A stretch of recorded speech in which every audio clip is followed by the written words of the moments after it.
po sa lahat po ng mga nagmamahal at sumusuporta kay Mr. Daniel Padilla dahil usap-usapan ngayon ang patungkol sa yung event na kung saan magkasama nga si Miss Catherine, si Daniel at saka si Kayla Estrada. Ano nga ba ang mga kaganapan sa ganap na ito? So pag-usapan natin yan maya-maya lang. But before that, kung saan lumabas po ito at nag-trending po siya sa social media platform like Facebook kasi ang daming nagkuha ng clip na ito kung saan hinulaan ng isang fortune teller na si Daniel Padilla ay mabubuntis si Kayla Estrada sa taong 2026. Walang takot na gaya ng kanyang prediksyon ang isang psychic at tarot card reader hinggil sa nakikita niyang future ng relasyong Daniel Padilla at Kayla Estrada.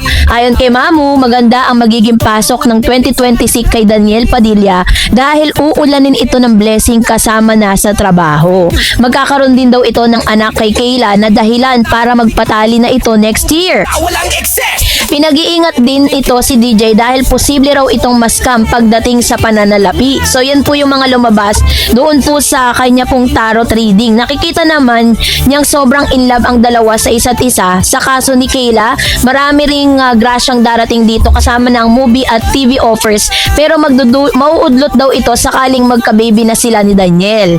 So yun po yung mga usap-usapan ngayon sa social media na talaga namang grabe po yung kanilang mga naging reaksyon. Kitang-kita rin daw na nakamove on na si DJ sa kanyang ex na si Miss Catherine Bernardo. At syempre bilang pagmamahal na ipinapakita ni Rhea at Aide para kay Daniel at saka kay Catherine at ni Mr. Sanjo Marudo dahil po sa kanila pong wedding ay dumalo itong si Kayla Estrada, Daniel Padilla at saka po itong si Mr. Daniel, Kayla and Catherine Bernardo. So sa mga videos po na napapanood po natin sa screen, kitang-kita po natin na parang may mga chance na talaga nagkakatinginan sila ni Daniel at nakakaramdam ng awkwardness ang isa't isa. Pero ang maganda rito is very professional talaga si Catherine. Kaya niya nang humarap kay DJ ngayon, which means totally naka-move on na sila, 'di ba? Sa kanila pong pangyayari sa buhay nila. And of course, syempre nakita rin at namataan na itong si Daniel Padilla at saka si Miss Kayla Estrada ay sabay na umuwi. Tapos sumakay siya dun sa car nitong si Daniel. Pero meron ding isang video na talagang tawang-tawa yung ilan sa mga fans ng Katniel dahil dun po sa kanilang paglalakad, nakita po nila na iniwan ni Daniel si Kayla. So dahil po dito, ang dami pong mga comments sa bakit daw ganun yung treatment nitong si Daniel Padilla kay Kayla Estrada. Samantalang dati, hindi naman talaga natin siya nakikitang gano'n. Lagi silang magkasabay ni Catherine, diba? Hindi niya iniwan si Catherine.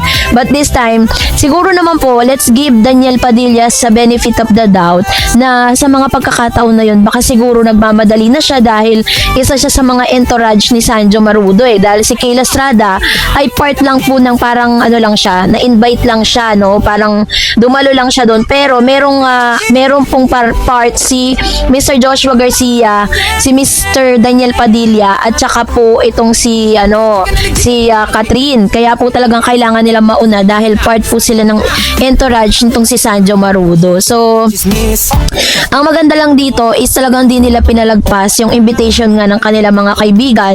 And ang dami pong mga video clips na nagkakalat ngayon sa social media patungkol sa bagay na ito. And natutuwa naman po yung marami kasi talagang makikita natin sa dalawang ito na nakita mo kung gaano kasigla si Daniel kahit nandyan pa si Catherine, diba? Kung baka parang hindi na rin siya affected at hindi na rin maaari kasi doon po sa party pa lang, diba? Sa ABS-CBN Christmas Special 2025 ng event na yon is nagkita na sila doon at talagang kumbaga parang na-win na po nila yung sarili nila na hindi na sila makaramdam ng anumang awkwardness just in case na magsama sila sa isang event. That's the reason why mapapansin niyo sa mga video sa parang okay na okay sila, wala silang problema, diba? Pero ang pinoproblema ngayon ng mga Katniel fans yung lumabas sa tarot reading. Sinasabi nila na kung magkakatotoo talaga yung tarot reading na ito na magkakababy na si Mr. Daniel Padilla, raw yun parang half second quarter of the year. So which means after 3 months, after January, February, March.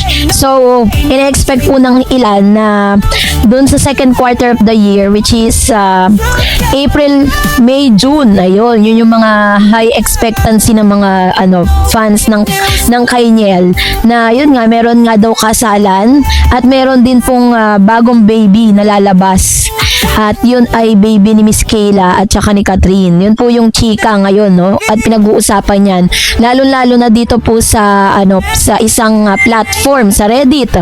No, talagang grabe po yung mga usap-usapan dito sa Reddit. Talagang as in hindi mo parang meron silang magkakaibang chika patungkol dito. Sabi nung isa, mas chika sa akin nag-church wedding na pala si Sanjo at Rhea.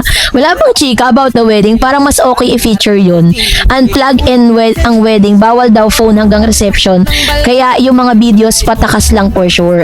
Okay. Kaya naman pala sa mga video na nakikita natin, parang wala po silang inilabas. Yun nga yung mga nakikita natin ngayon is very lang siya, no? Parang sabi nga ng isang nag-comment sa Reddit na parang panakaw lang daw di umano yung mga videos na ito. Ako, I found out kasi may dumaan sa FYP ko na nagreklamo na wala siyang parkingan, and so spill niya na lang dahil sa kasal ni Sanjo. Tapos few hours after, dumaan na tong mga Daniel, Catherine and Kayla sightings. And both are happy with their own lives. Wag na sanang gawa ng issue, which is true, 'di ba? Kaya nga mas mukhang chika pa yung nag-church wedding si Sanjo. Pag nag-google ka at walang news about their church wedding, tinatago. Lalo na mainit sa tao ang mga tidal dahil sa flood control. Ayun. So ito na, parang ang chika nila dito ay patungkol. Sabi kasi ng ilan, bakit daw si Kayla, si Daniel at saka si Catherine ang nagte-trending? Samantalang ang kasal po ni Sanjo 'yon, 'di ba? Ayaw naman, parang talagang sila talaga yung talagang hinahabol talaga sila ng mga fans. Talagang yun ang inaabangan dun yung kung ano yung magiging reaction nila, ganun. Pero sa tingin ko naman parang mas care na talaga ni Daniel itong si Kayla kaysa kay Catherine Bernardo, no? So talagang totally kailangan na mag-move on ng mga Katniel fans dahil nag-move on na po si Daniel kasama si Kayla Estrada. And kaya nga sabi dyan, what kung nasa vicinity sila, they are in showbiz, at di maiwasang magkaka-encounter sila somewhere at somehow. Diyos ko, malamang instances talaga na makakasalubong ng mga young events dahil same management, same network pa, plus 11 years nila, may naging kaibigan na sila at di maiwasang ma-invite sa mga ganap na friends nila. Yun, tama naman po yung inyong mga yung inyo pong mga sinasabi dito po sa Reddit, Archika PH. So anyways, ano man po ang maganap at kung totoo man po yung reading dito kay Daniel, edi mas maganda at least may bagong apo na si Miss Carla Estrada kasi gusto niya na rin naman magkaroon ng another apo, lalo-lalo na kay Daniel Padilla. So kayo po, anong yung saloobin patungkol dito? Mag-comment kayo sa comment section. And that's it for today. For more videos and updates, please don't forget to like and subscribe. And please don't forget to follow my Facebook page, DarEdsCB and DarEds channel. God bless everyone.